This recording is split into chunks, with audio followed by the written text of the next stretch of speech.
Évangile de Jésus-Christ selon saint Luc. En ces jours-là, Marie se mit en route et se rendit avec empressement vers la région montagneuse dans une ville de Judée. Elle entra dans la maison de Zacharie et salua Élisabeth. Or, quand Élisabeth entendit la salutation de Marie, l'enfant tressaillit en elle. Alors, Élisabeth fut remplie d'Esprit Saint et s'écria d'une voix forte: Tu es bénie entre toutes les femmes, et le fruit de tes entrailles est béni.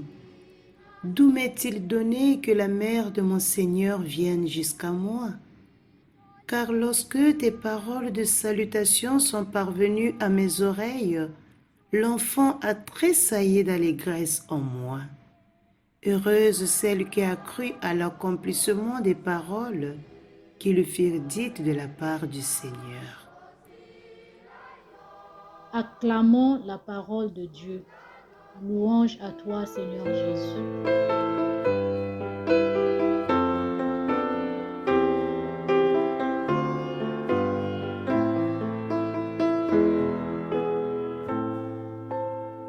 La première en chemin, Marie, tu nous entraînes à risquer notre oui aux imprévus de Dieu. Et voici qu'est semée en argile incertaine de notre humanité. Nous célébrons aujourd'hui le 4e dimanche de l'Avent. Nous sentons déjà l'odeur de Noël. Et malgré la morosité due à la pandémie du coronavirus, nos villes et nos villages prennent un air de fête. Les sapins, les jeux de lumière illuminent déjà les rues et les maisons.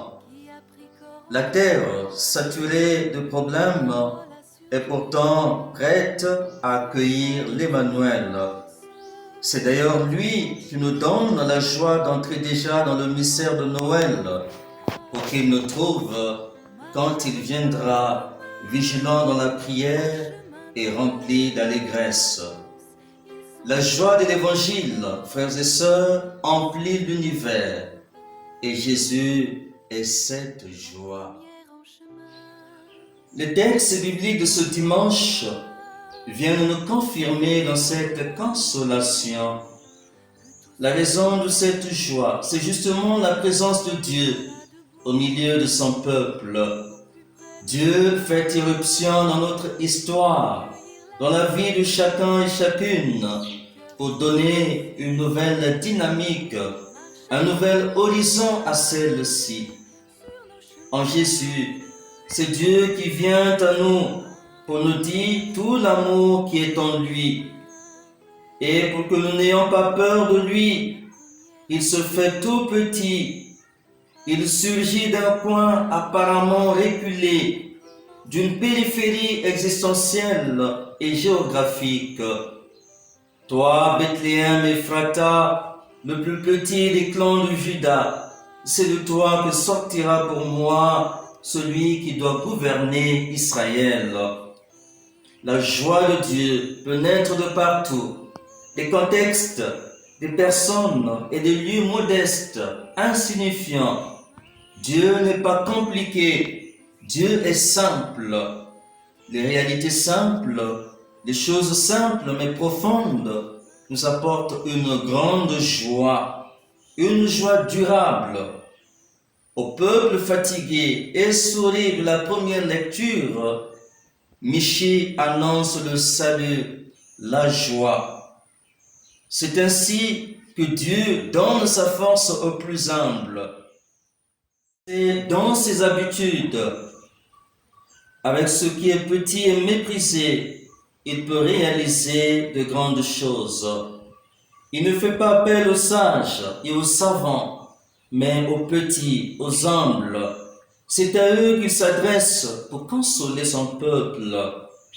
Nous pouvons penser à la Vierge Marie, fille d'Israël, humble et pauvre. Dieu l'a choisie pour devenir la mère de son Fils. Bien qu'elle n'ait des gens simples, ce Messie, nous dit la lettre aux Hébreux, est l'envoyé de Dieu. Il est le seul grand prêtre. Il s'offre lui-même pour accomplir la volonté de Dieu. En s'incarnant, il accepte une condition humble et faible. Il n'est pas né comme un roi de ce monde, mais comme un enfant de la rue, dans une étable. Nous devons comprendre que Noël, c'est d'abord une bonne nouvelle pour les petits, les pauvres, les exclus. Et Marie fait partie de ces gens simples qui sont comblés de grâce, de joie et qui deviennent à leur tour missionnaires de la joie pour les cœurs simples. Jean-Baptiste tressaille déjà de joie à l'approche de Jésus. Marie, toute joyeuse, se rend sans tarder chez Élisabeth pour lui communiquer l'évangile de la joie de l'évangile. Marie est la missionnaire de la joie. Elle est la première à porter et à apporter Jésus au monde. Elle annonce l'évangile, elle annonce la joie, c'est-à-dire la bonne nouvelle de Jésus, par une présence attentive, joyeuse. Par sa seule présence, Marie rend Jésus présent au monde. Par le seul fait de sa présence, elle rend Jésus présent à Élisabeth et à Jean le Baptiste. Dès l'instant où j'ai entendu ta salutation, dit Élisabeth à Marie, l'enfant a tressailli d'allégresse en mon sein. Marie est pour nous un modèle missionnaire. Elle ne garde pas pour elle-même la joie que lui a procurée cette bonne nouvelle. Après avoir reçu le message de l'ange, elle se met en chemin. Quand on vous dit qu'on ne peut pas recevoir le Christ et rester sur place, on ne peut pas prétendre avoir reçu le Christ si dans notre vie chrétienne, nous faisons encore du sur-place. La bonne nouvelle de Jésus nous engage toujours sur le chemin pour apporter aux autres la joie de l'évangile de la joie.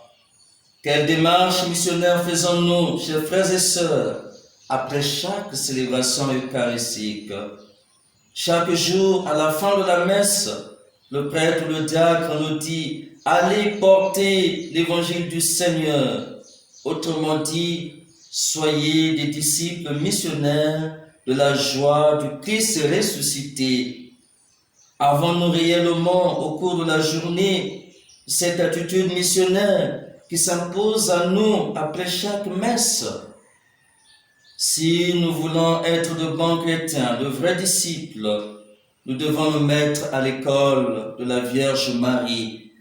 Elle est la première en chemin, la première qui nous entraîne à risquer notre oui aux surprises de Dieu, aux imprévus de Dieu. En ce jour, nous pouvons supplier Maman Marie de nous aider à dire oui à Jésus pour sa plus grande gloire et le salut du monde. Amen. De notre humanité, Jésus-Christ, Fils de Dieu, marche avec nous, Marie, sur nos chemins de foi. Ils sont chemins